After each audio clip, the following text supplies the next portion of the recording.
Hello, I'm WTHR reporter Kevin Rader, and you're watching Comcast Newsmakers. We're here today at the Fort Wayne Museum of Art, and please welcome my guest, Yolvanda Olfig from the Young Leaders of Northeast Indiana. What is that organization?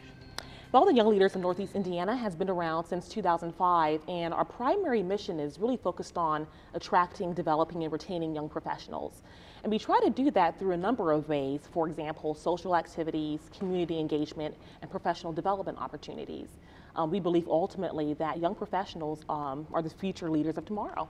And it's very critical for us to have a solid base of people in our demographic who are really passionate about this community and who are really engaged. And the reason, I assume, is that you can have young kids, which I do as young adults. I have young kids that are now adults.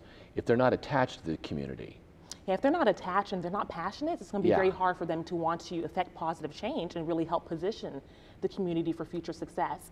So it's really critical for the community's economic viability going forward that we do have people who are really passionate about taking the reins going forward. And it's good for all sides. I don't think sometimes the other side realizes, or maybe either side realizes. Absolutely, it's a win-win for everybody. Anytime you have a group of people who are really passionate about calling this place home and really making a difference, everybody benefits. And that's what this organization is all about. Have you had a hard time explaining that, even like say on the business side? I think more people are coming to terms with the value that young leaders bring to our area. You know, it can be very easy to, look at young professionals and say they're young, they're green, there's still a lot of seasoning to be done. But I can say after being here in Fort Wayne for about 3 years, I've met such a talented group of people who are affecting change even now. And it's really exciting to see the value that they bring to the community. And I think more people are starting to recognize that. How many kids do you work with? Young adults, I should say.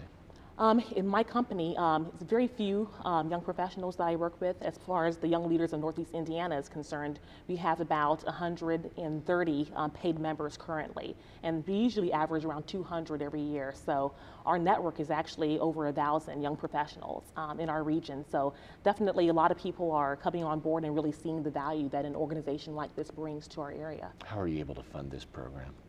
We really have to work hard with a lot of local sponsors and a lot of local community leaders who are willing to really provide support. And I think part of that is really showing the value that we bring to our area, and the more that we can communicate that, the more people are willing to come on board and really make a difference for our organization. Now, if somebody's watching this now and they think they either want to get involved or have a way to be involved, who do they contact or what do they do?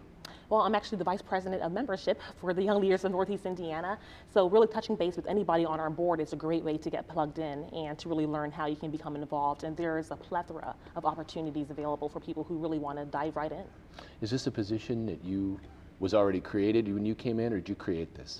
This was a position that was already created before I came in, and I've been with the organization about 2 years, and I really saw this as an opportunity not only just to really personally develop myself, but professionally also really gain the skills I wanted to do to become a future leader and benefit the community in the process. So it really has made me a more well-rounded person, and it's been a wonderful, wonderful, exciting experience for me. We have less than a minute now, but what's your big goal for the year to come?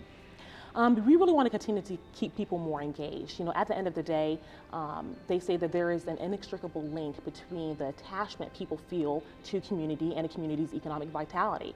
And that actually was revealed in the Knight Foundation Soul of the Community report. And so we actually had a summit where we really tried to start the conversation about how we can redefine community engagement. And our goal going forward is to build that sense of community attachment. Thank you for joining us. Thank you for having me. That's Comcast Newsmakers.